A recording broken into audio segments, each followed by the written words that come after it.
Buenas tardes, les damos la más cordial bienvenida al programa Hablemos de Libros de la Librería Internacional. Es el primer programa del año y me da muchísimo gusto que sea con Jaime Ordóñez y con Ana Cristina Rossi y que el tema que nos convoca hoy sea esta nueva publicación de Jaime titulada El libro de las pequeñas teorías, a la venta en todas las librerías internacionales y por medio de su página web. Como saben, Jaime es doctor en Derecho Internacional por la Universidad Complutense de Madrid y máster en Ciencias Políticas por The George Washington University en Washington, D.C. Ha sido profesor invitado de las universidades de Columbia, Nueva York, Maryland, Tulane, New Orleans en Estados Unidos, asesor del Banco Mundial, del BID, del PNUD de las Naciones Unidas, del CEPAL-ILPES, del gobierno de Noruega, del Instituto Interamericano de Derechos Humanos, de UNICEF y de ACNUR. Es director de la Cátedra de Teoría del Estado de la Universidad de Costa Rica y miembro de la Comisión de Dirección de la Maestría Centroamericana de Ciencias Políticas. Ha publicado 7 libros y más de 40 artículos especializados en revistas nacionales y extranjeras. Coordina el programa Observatorio de la Democracia en Centroamérica, que reúne a más de 120 investigadores de la región. Actualmente es director del Instituto Centroamericano de Gobernabilidad y del Centro Estudios para el Futuro, con sede en San José, Costa Rica. El 99% de las personas conocemos a Jaime como abogado, como un brillante formador de opinión política en pro de la democracia y la libertad, pero antes de cumplir 20 años, ya Jaime se había hecho acreedor de 2 prestigiosos premios nacionales, uno en poesía en 1976 y otro en cuento en 1978. Cuando acudimos a los artículos de Jaime, vemos unas pequeñas piezas de arte sutilmente elaboradas donde poesía y metáfora divulgan política y derecho con literatura y vivencias cotidianas. Luego de una larga pausa, Jaime regresa con un libro debajo del brazo. ¿Cuál es el universo mental de aquella persona que ha leído una cantidad suficiente de libros, ha viajado por diferentes lugares y países y ha conocido suficientes personas en la vida como para narrarnos las aventuras del pensamiento y la vida? En ese sentido, el escritor Jaime Ordóñez, luego de una larga pausa, regresa a teclear la magia narrativa de su nueva obra, El libro de las pequeñas teorías, un divertimento dividido en 3 partes donde acudimos a la nostalgia de un mundo que se borra en la memoria, unos personajes entrañables y unas lecturas tan amenas que forman algo que solo puede ser preservado en un libro, escrito con una pluma privilegiada y una memoria aguda. Como dijo el escritor Sergio Ramírez, la memoria, que es siempre una casa de múltiples puertas, en este libro se cruzan amor, vida, muerte, nostalgia y reflexión para brindarnos un acercamiento al universo mental de Jaime, así como lo que guarda este autor en su corazón. Y bueno, para conversar sobre esta nueva obra nos acompaña la escritora Ana Cristina Rossi, autora de conocidas obras como Haría la Noche, La Loca de Gandoca, Limón Blues, La Romana Indómita o Tocar a Diana. Jaime, Ana Cristina, bienvenida al programa, le Hablemos de Libros. Es un gustazo tenerlos por acá, que sea esta la primera actividad del año, es muy feliz, para mí es muy feliz, a ambos los he leído, eh, tengo la dicha ahora ya de conocer formalmente a Jaime, siempre lo había conocido detrás de las tipografías cuando uno lo lee, así que es un gustazo. Y bueno, que sea a través del libro de las pequeñas teorías es un lujo mayor, es tal vez conocer a un Jaime que no tenemos algunos la posibilidad de ver personalmente, de reírnos, de disfrutar, de conocer tal vez algunos temas personales, familiares, las influencias políticas, poéticas e históricas que tal vez cruzan el pensamiento que algunos le hemos seguido por bastantes años. Así que es un gustazo que este libro nos acerque a vos, Jaime, que nos acerque también a esta obra narrativa que estamos con muchas ganas porque sabemos que este libro tal vez es una puerta que va a abrir a otras maravillas narrativas que esperamos salgan en los próximos años. Y bueno, Ana, siempre es un gustazo vernos, justo ahora conversábamos, parece mentira, hace ya casi 3 años no nos vemos, pero bueno, la virtualidad algo compone. Agoda. Sí, exacto, algo da. Y bueno, qué gran alegría que un libro nuevamente nos convoque, que nos haga vernos, dialogar, conversar. Y nada, están en su casa. Muchísimas gracias, Jaime, nuevamente. Muchísimas gracias, Ana. Y los dejo para que conversen sobre este maravilloso libro que sé que tienen cosas grandes que decir sobre este libro de las pequeñas teorías. Sí, yo tengo una pregunta porque es algo que me maravilló del libro. Tengo una pregunta para Jaime porque me recuerda a Lelutier cuando pregunta, ¿usted que es el dueño del mundo, usted que conquista a todas las mujeres, usted cómo hace? Bueno, lo que yo le voy a preguntar es ¿cómo hace? ¿Cómo hace un intelectual que ha definido su vida en los últimos 40 años, ¿verdad? Después de esos 2 premios literarios, que son premios muy tempranos, y se define como un académico, escribir un libro tan hermoso a donde no se mete el intelectual a dar lecciones. ¿Cómo pudiste alejar el intelectual? Hay una historia que me hizo llorar. Es la historia de ballenas, de esas 2 ballenas encalladas, una que llegaste a ver en San Juan del Sur y la otra que es la que sabes, en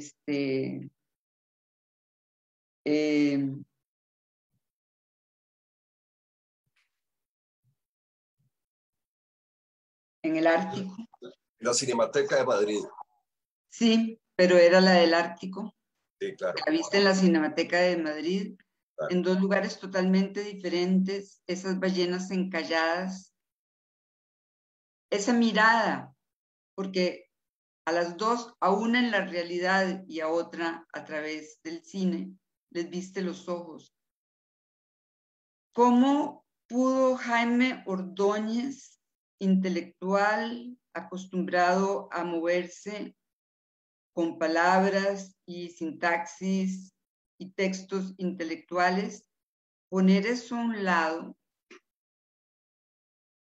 para tomar un lenguaje que no voy a decir que es solamente poético, es simplemente un lenguaje íntimo, tan íntimo que lo puede poner a uno a llorar? Un intelectual no te pone a llorar. ¿Cómo hiciste? ¿Cómo hiciste? ¿Te costó mucho o es algo que nace de vos? Hay 2 Jaimes, uno que no le cuesta escribir como está escrito este libro, o tuviste que hacer un esfuerzo. A mí eso me maravilla. ¿Cómo no sale el otro Jaime aquí del todo, nunca? Bueno, en primer lugar, Ana Cristina, qué alegría estar con vos acá.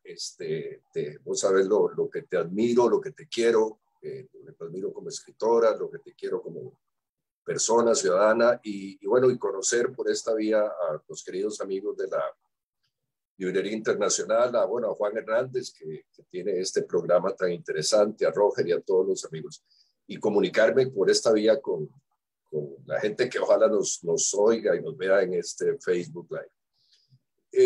No, yo lo que te diría, Ana Cristina, es que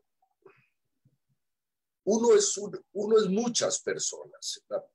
Yo creo que nadie es unidimensional en este planeta. Todos, yo diría que hay muchos Dr. Jekyll y Mr. Hyde en el universo y en nosotros mismos.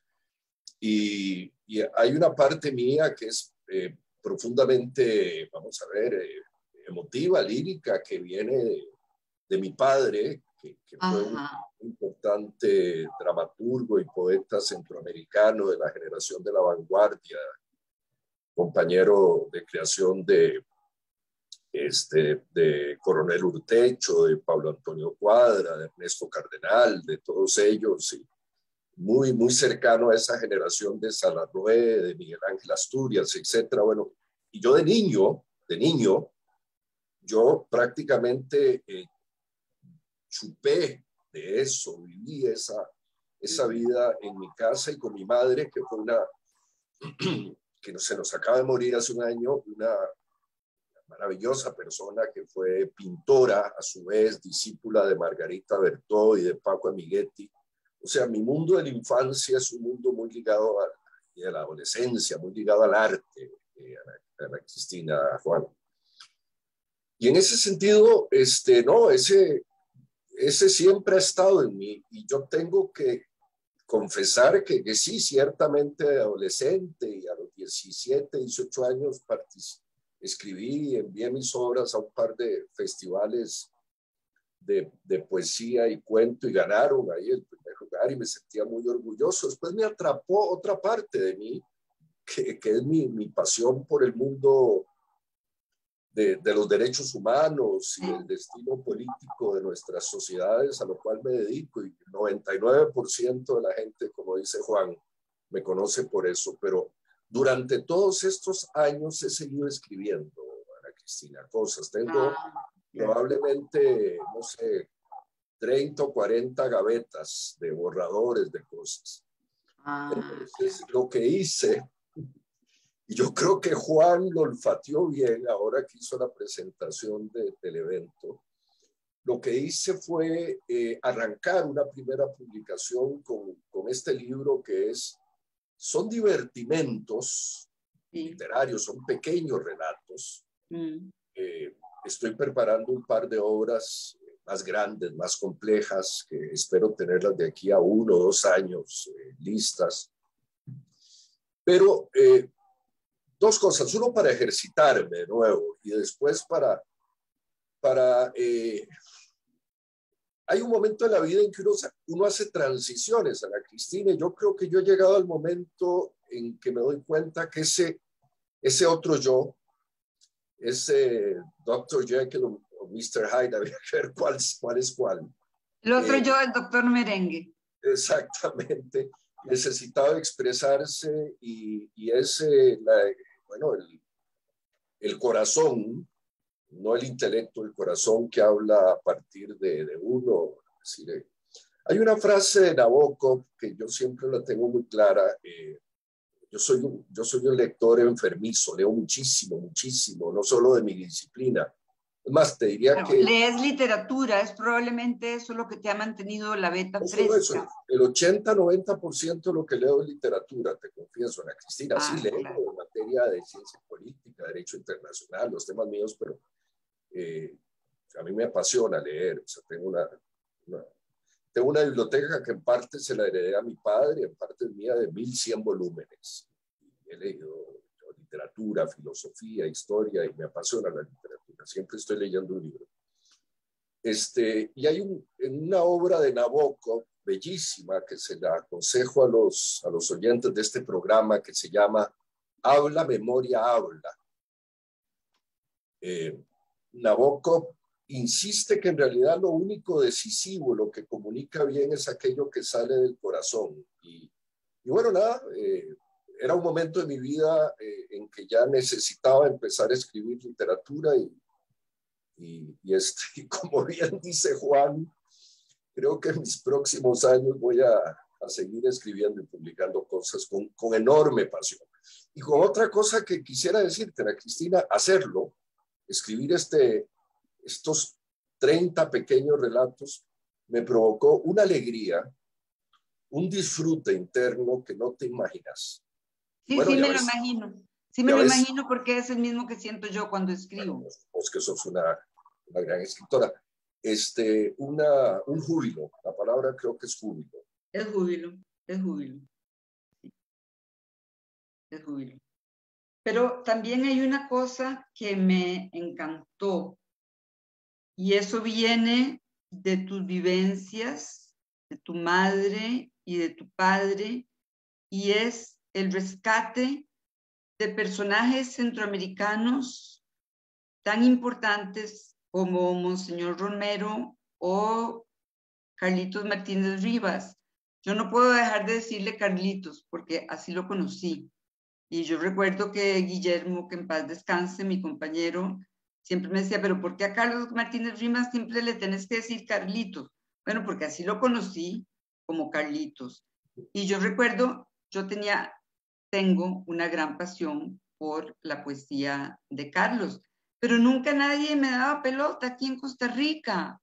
Y por ejemplo, recuerdo que una vez estaba Werner Backenbach y no sé qué otro intelectual almorzando en la casa, y Guillermo, y yo les dije, les voy a leer un poema que Carlitos Martínez Rivas le escribió a Irma Prego, porque él estuvo enamorado de Irma Prego, otra poeta nicaragüense, poeta y sobre todo cuentista nicaragüense que ya murió, que fue íntima amiga mía y que amé, pero profundamente.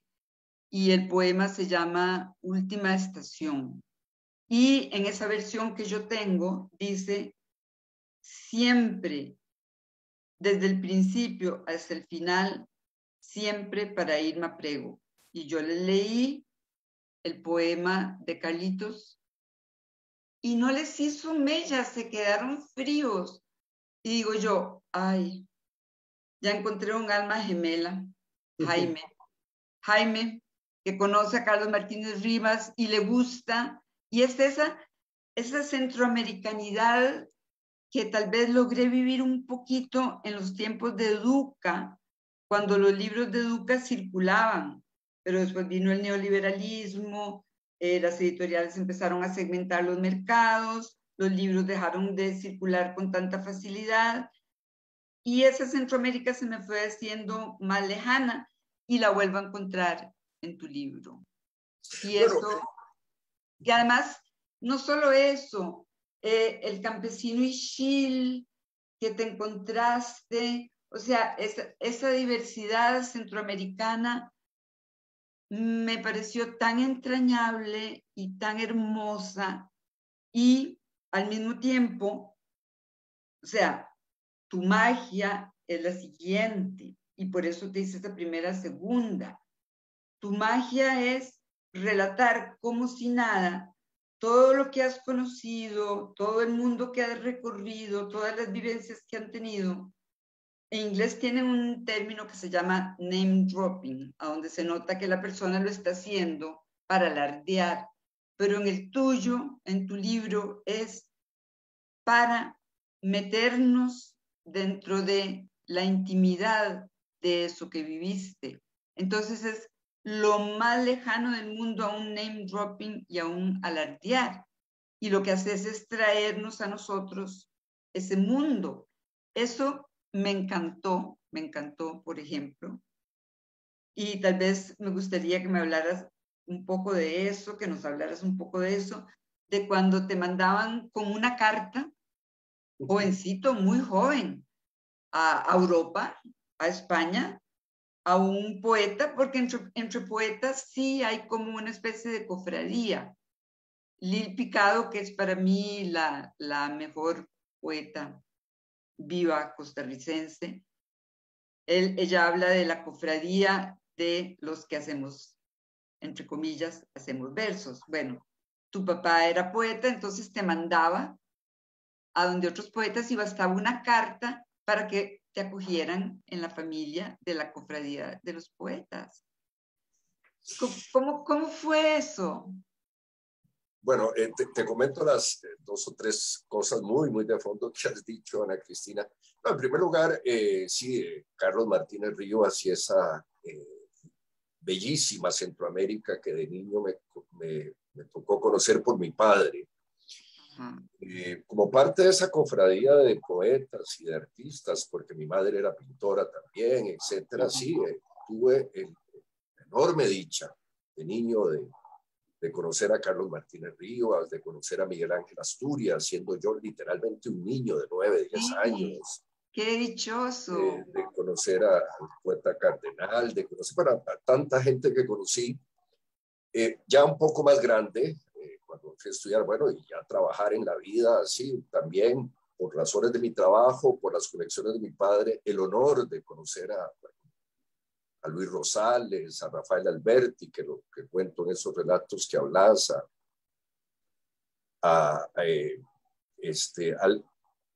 pero vamos a ver,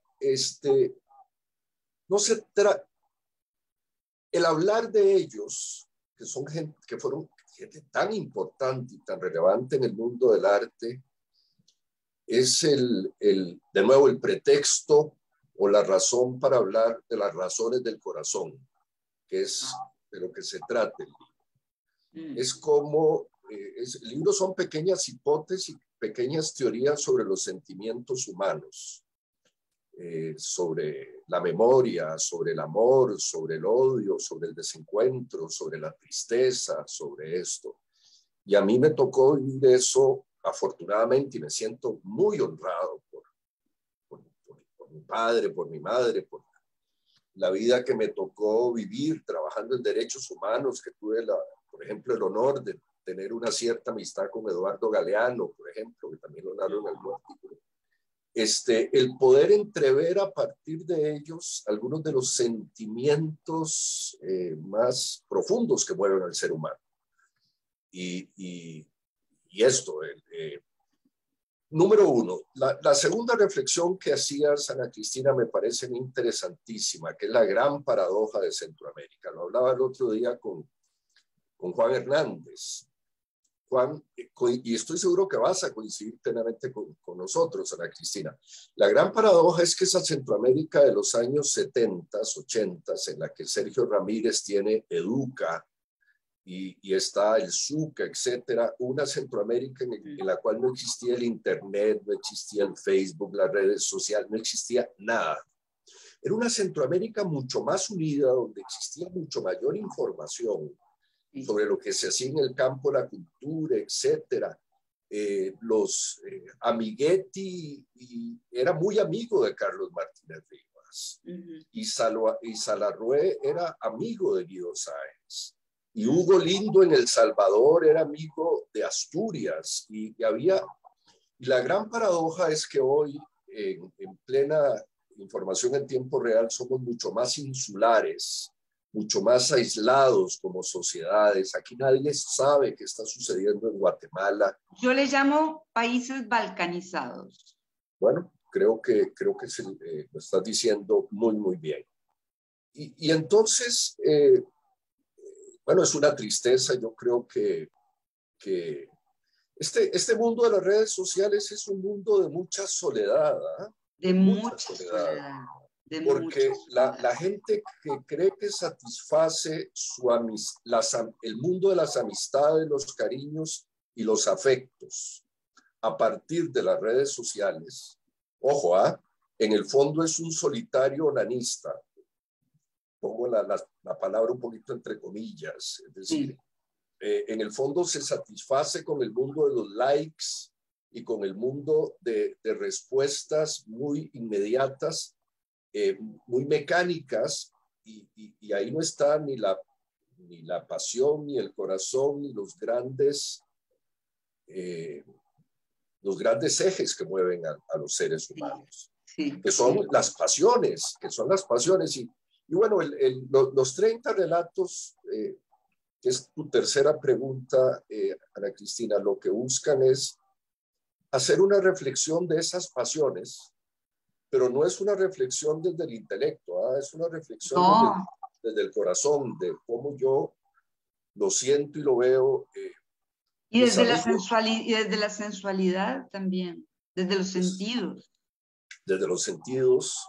De los olores, los colores, y hay una cosa lindísima que citas a Novalis, que uno nunca toca un cuerpo, que uno toca el alma.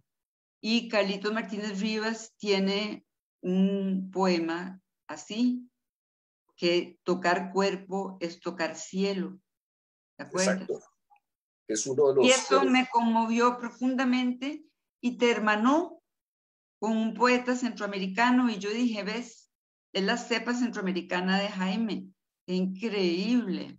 Bueno, Carlos Martínez... Porque a mucha gente le da como vergüenza sentirse hermanos de los otros centroamericanos. En cambio vos acogés la centroamericanidad y la abrazás y estás ahí, y vieras que eso yo te lo agradezco. No, ya veo un poco cómo fue que la historia de eso y cómo logras hacerlo, pero también creo, y eso es una entre aseveración y pregunta, que hace falta tener cierta humildad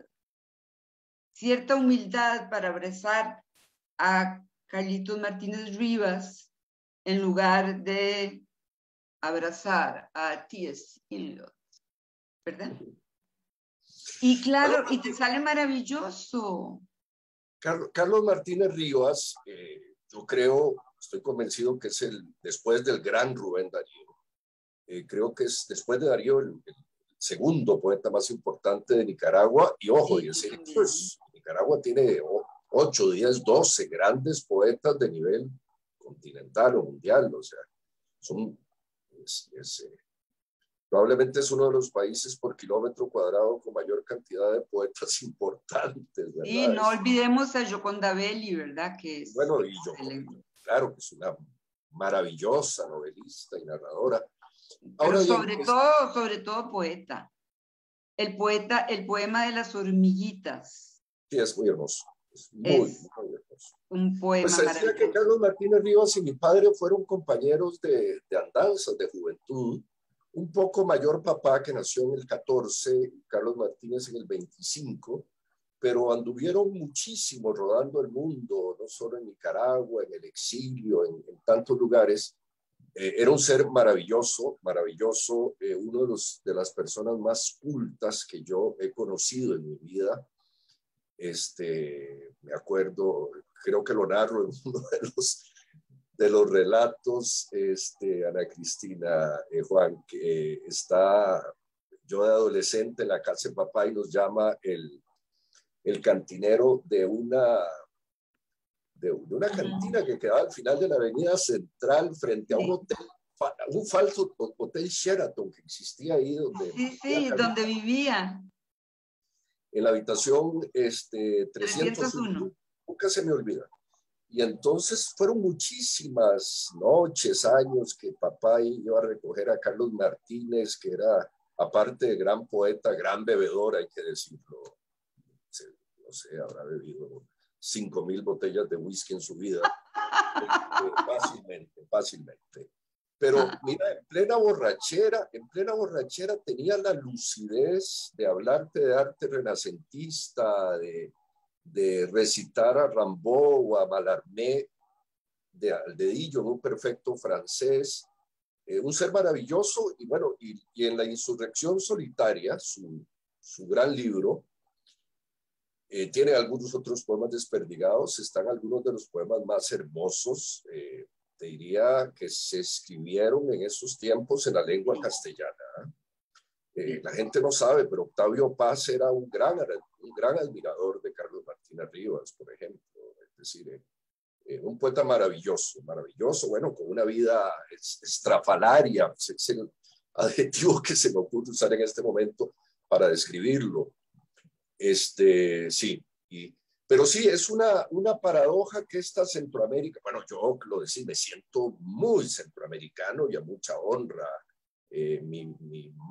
Mi padre era nicaragüense, mi madre es de Cartago, casi que los temperamentos más opuestos que te puedas imaginar, porque mi padre era otra cosa, un carácter mucho más plácido, más descansado, el típico carácter de Cartago, ¿verdad?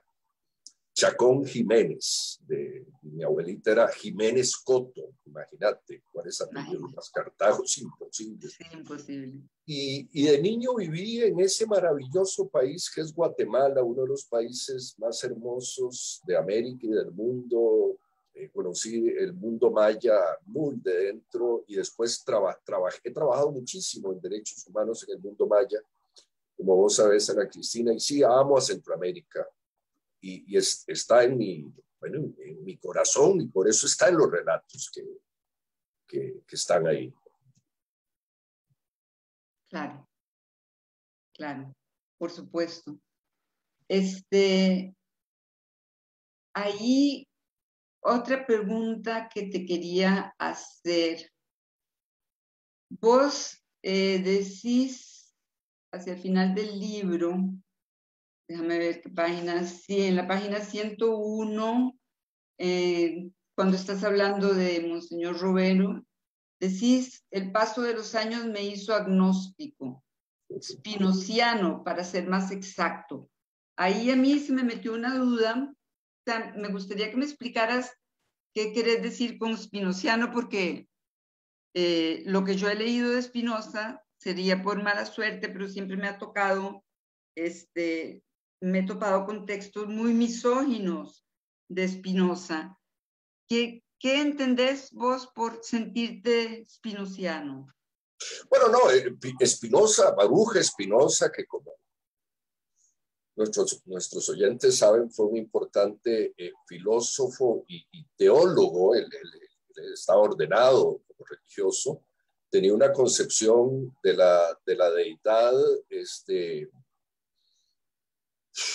vamos a ver, bastante, que es lo que yo pienso hoy día,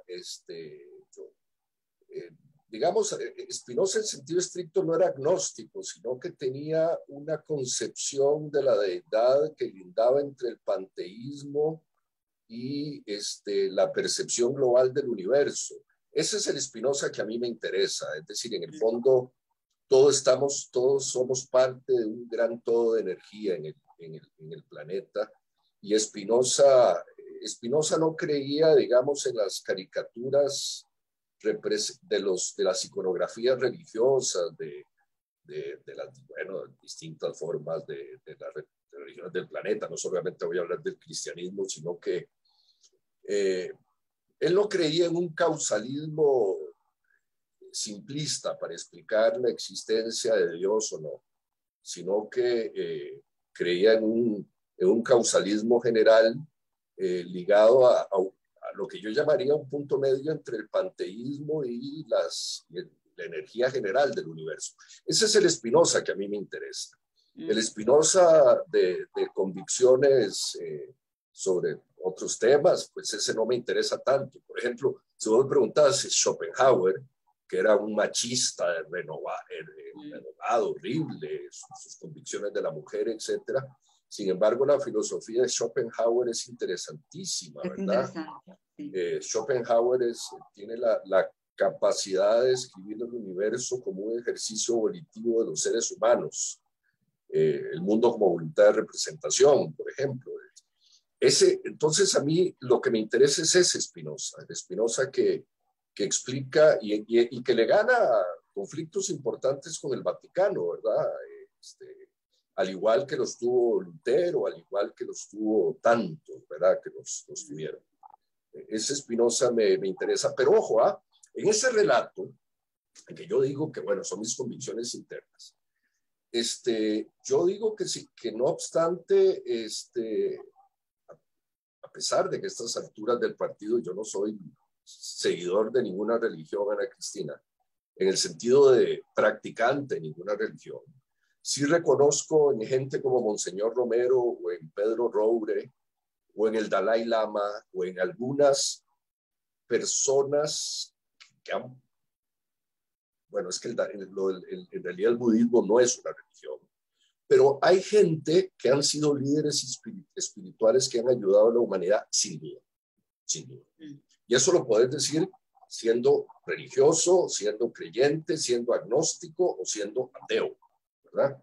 Sin duda, bueno, hay gente que ha sido maravillosa, ¿verdad? El caso de Romero, que me tocó conocerlo de niño, allá en aquel El Salvador tan complejo en que vivimos de niño, cuando la guerra con Honduras, me acuerdo, hombre, algo que no narro, pero podría haber sido otro capitulito, de la mano de mi padre y de mi madre en el segundo piso de mi casa viendo el aeropuerto de San Salvador cuando caían las bombas del ejército hondureño en la guerra del fútbol de 1969. Era un Salvador y un Centroamérica, y sigue siéndolo, muy violento, muy desigual, muy injusto, muy desigual, y en esa coyuntura Monseñor Romero jugó un papel titánico. Un héroe, ¿eh? Un héroe. Sí, cierto. Otra pregunta que tengo, me encantó y me sorprendió también, me fascinó el relato que se llama Pequeño Entierro. ¿De veras te bajaste y acompañaste al entierro de ese héroe anónimo que era el basurero? Sí. Wow, Sí. Jaime, qué increíble, qué belleza. Sí, sí, desde luego. Me acuerdo que venía ¡Qué belleza! de hacer una diligencia cerca de Tres Ríos y bueno, pasé por ahí y bueno, no cuento mucho el relato para que los compradores del libro lo terminen de comprar, Claro. pero era un entierro que únicamente tenía dos personas acompañaban todo el entierro. Y eso me dio una profunda tristeza y entonces decidí hacer lo que hice en el relato. Está Sí. genial. Me parece genial. Hay otra cosa que para una mujer es muy interesante porque por tu contacto a través de tu padre y los poetas que frecuentaba, te metes a un mundo al que las mujeres no tenemos acceso a menos que seamos trabajadoras del sexo. Y es el mundo de los bares, de la bohemia hard, digamos, de la bohemia hardcore. Ese mundo de los bares de donde tenían que ir a sacar a Carlitos Martínez Rivas y llevarla a la habitación 301.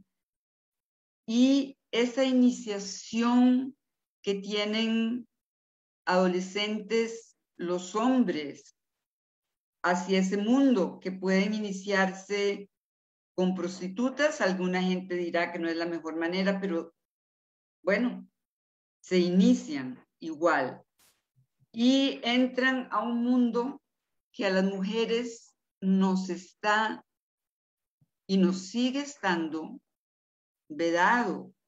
Entonces yo lo leí con una gran fascinación de no descubrir, porque ya por ciertos amigos y por pequeñas escapadas, ya yo conocía un poco ese mundo, pero verlo desde la adolescencia me dio entre fascinación y, voy a confesarlo, envidia, porque sigue siendo un mundo cerrado para las mujeres. Y te cuento una anécdota, algo que yo no pude cumplir y por culpa de la pandemia. Yo viví hasta los 16 años en una casa en la parte más, digamos, más de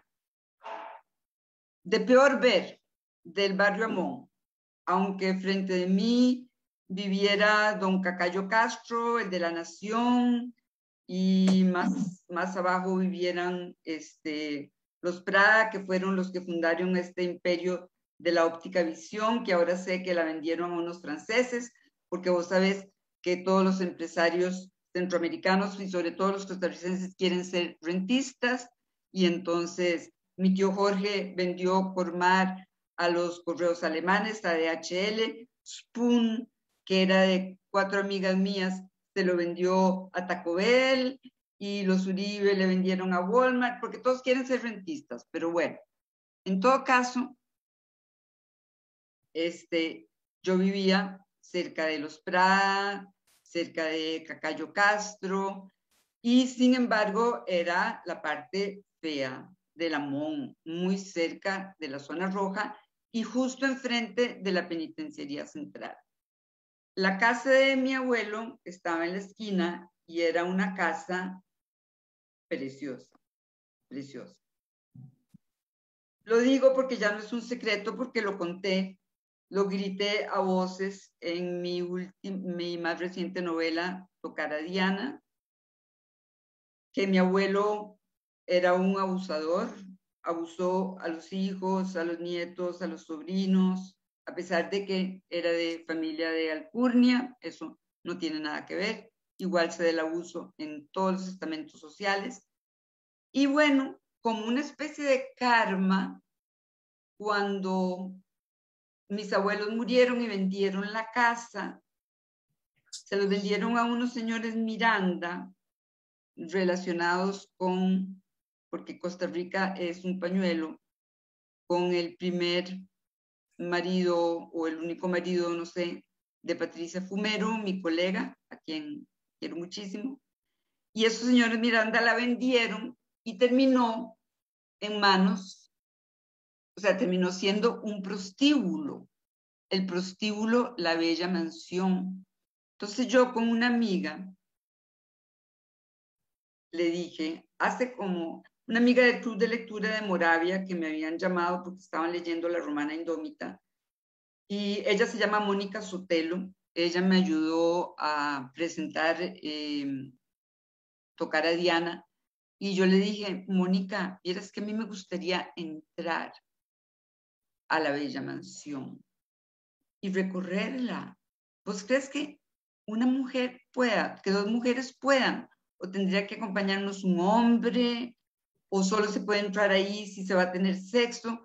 ¿Ves? Es una ignorancia tan grande, tan grande, tan grande, la que tenemos, no todas las mujeres, por supuesto, pero las mujeres como yo, de cierta clase social,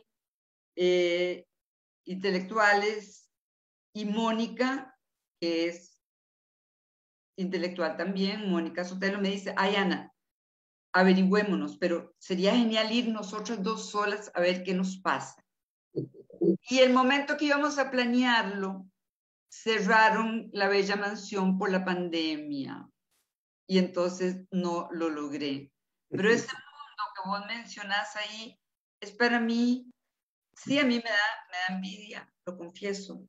Bueno, te comento, Ana Cristina, bueno, hay un relato en el libro de las pequeñas teorías que se llama justamente Laura Antonelli, que estás en los cielos. Sí. Que es, bueno, en honor a esa bellísima actriz italiana, Laura Antonelli, que fue importante en los años 70, inclusive actuó en algunas películas importantes, ¿verdad? Fue actriz de Luchino Visconti, sí, claro. Bella Criatura, con Mastroianni, Terence Stamp, y en 2 o 3 hizo también películas malas, pero bueno, era una de nuestras musas del celuloide. Y cuento allí esto y voy a decir algo acá. Yo creo que la juventud hoy es más sana de lo que éramos nosotros. Y voy a decir por qué. Bueno, y aquí habrá gente que estará de acuerdo conmigo y hay gente que se asustará por lo que voy a decir.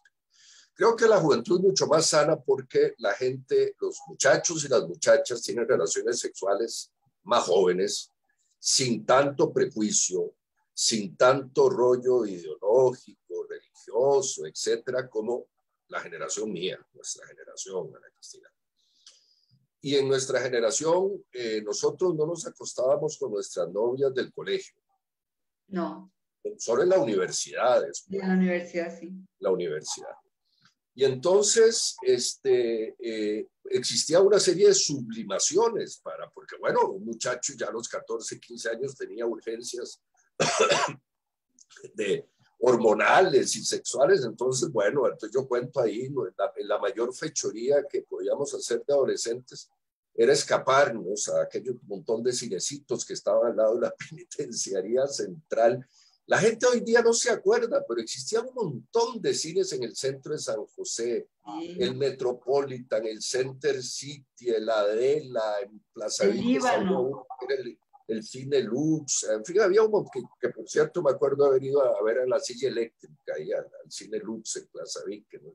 En fin, existía. Entonces, la mayor fechoría que hacíamos a los 13 o 14 o 15 años, éramos unos adolescentitos, era escaparnos a ver películas prohibidas, comillas, que eran aquellas películas, no sé, cuando las colegialas crecen o etcétera. Bueno, en esas películas, una de nuestras grandes heroínas,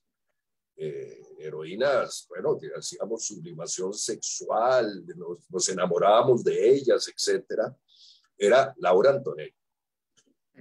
Y entonces, ya en ese tránsito a los 17, 18, la forma de solucionar la sexualidad, y digo que ahora es más sana la juventud, que tenían una serie de muchachos de mi generación, era irse de putas, irse de prostitutas, punto. Y yo no creo que fuese demasiado sano, a pesar de que yo respeto mucho a las trabajadoras sexuales, a las prostitutas. Es un trabajo como cualquier otro. Es un trabajo como cualquier otro. Como cualquier otro. Y bueno, como cualquier otro. Y Estoy de acuerdo.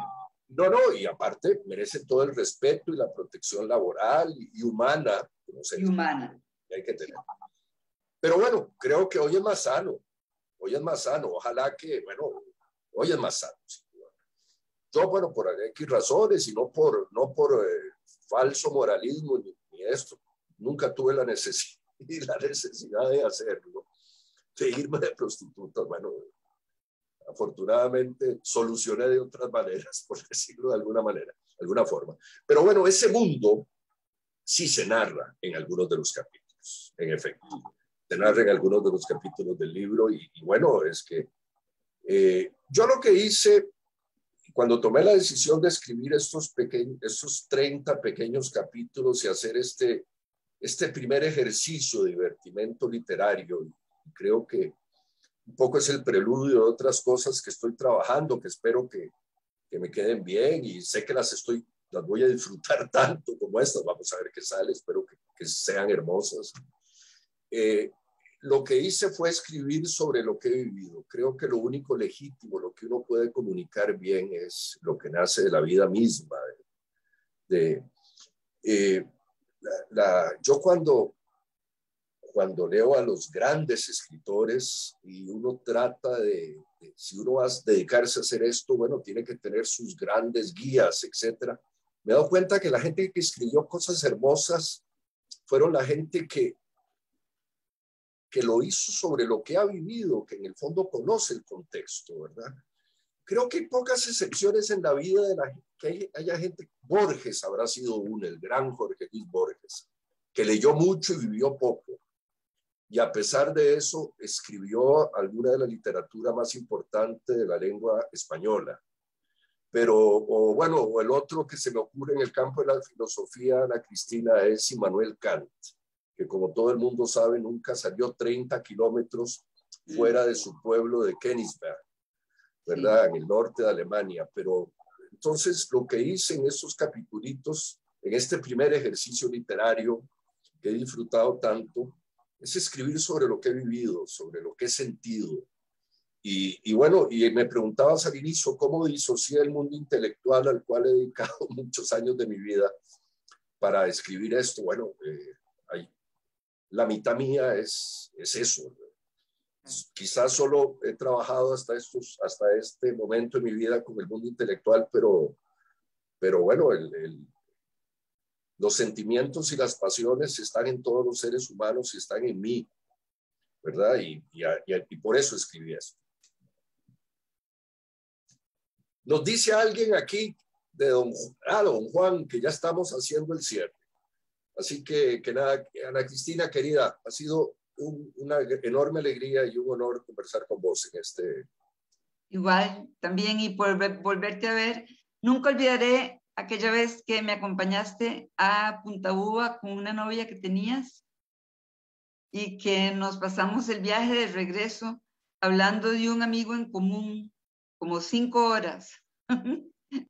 Tú no sé si era tu novia o una chavala con la quien estaba saliendo o tu amiga, pero empezamos a recordar a este otro amigo en común y yo te dije, Jaime, ¿no te molesta? No, yo voy concentrado y pensando en otras cosas.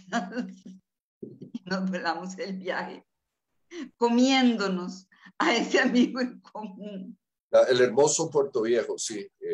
Sí, pues qué terrible lo que ha pasado ahora. Sí, uno de los lugares más hermosos del país y yo lamento tanto esta agresión contra las mujeres. No, es que hay una descomposición social, hay el tejido social se ha desarmado, la droga ha entrado fuertísimo, no es el Puerto Viejo que vos y yo conocíamos, ya no. Sí, es un síntoma, es la punta del iceberg de una crisis más general que estamos viviendo. De una crisis más general y que por algo se ve la puntica del iceberg, una de las punticas del iceberg en el Caribe Sur. ¿Por qué? Porque Limón es el lugar olvidado por excelencia. Exacto. Querido Juan, ya sé que nos tocaste la campana. Exacto. Jaime, vos decís, pienso que el problema más serio del ser humano es la rapidez. la extraordinaria fugacidad del tiempo. Y eso fue lo que sucedió ahora. Se nos pasaron volando más de 40 minutos. Podrían quedar días enteros para conversar sobre muchísimos textos, sobre muchísimas historias que abordas en este libro de las pequeñas teorías, que me gustaría agregar un poco a todo lo que ya dijo Ana Cristina y a todo lo que falta por decir, que eso lo dirán los lectores y las lectoras que acudan a esta obra, que es un libro riquísimo y es un libro a la vez extraordinario por la cantidad de géneros que mezclas. Bibliográficamente siempre hay que ponerle, hay que bautizar con un género el texto, ¿verdad? A veces no queda de otra, pero es un texto muy rico, ¿verdad? Un texto híbrido, un texto que recoge memoria, cuento, poética, crónica, ¿verdad? Incluso si logramos reordenar algunas partes del libro, tenemos lo que se llamarían ahora una novela, ¿verdad? Una novela corta. Entonces es muy rico, y haber asistido a esta experiencia es gratificante, no en vano. Creo que esa pausa, ¿verdad? O sea, que una pausa no significa que no se escriba, sino que no se comparte en un libro, no se comparte este objeto tipográfico que es lo que nos reúne hoy, lo que tenemos, lo que nos convoca, lo que tenemos de casualidad detrás a nuestras espaldas, que siempre tenemos que estar por ahí acompañados de estos objetos, ¿verdad? Ya es parte de la decoración, anteojos, pelo, lo que sea. Fue una gran oportunidad asistir a esto, como lo dije al principio y como vos ya lo has confirmado, a este gran pequeño paso en las próximas obras que veremos de vos, Jaime. Así que con muchísimo gusto, con mucha alegría, se nos va a hacer, como vos lo dijiste, cortos estos 2 años, esperemos que un poquito menos, para ver tu próxima obra. Y bueno, a quienes nos acompañaron, muchísimas gracias. El libro de las pequeñas teorías de Jaime Ordóñez, a la venta en todas las librerías internacional por medio de su página web. Esperamos más adelante poder tener algún evento o firmas de libros con Jaime en alguna de las librerías. Presencial, claro, donde podamos compartir un poco, por lo menos llevarnos un libro firmado. Así que estén atentos a las redes para que lo vean. Y bueno, nuevamente, Ana Cristina, siempre es un gustazo verte, y gracias. Igual, Juan. Por acompañarnos. Jaime, gracias, sobre todo por darnos la oportunidad de conversar sobre este maravilloso libro tuyo. Fue un gustazo. Leer esta otra parte tuya ha sido muy bonito, la verdad, muy, muy emotivo. Al igual que Ana Cristina, hay algunos relatos muy, muy fuertes, algunos relatos que lo descolocan total y absolutamente a uno. Así que te lo agradecemos por compartir eso. Y bueno, muchísimas gracias por acompañarnos en Hablemos de Libros. Nos vemos en los próximos programas. Gracias. El gustazo ha sido mío, y la gran alegría, Ana Cristina, como siempre, y Roger, Juan, un honor haber estado en Librería Internacional. Un abrazo a todos. Un abrazo.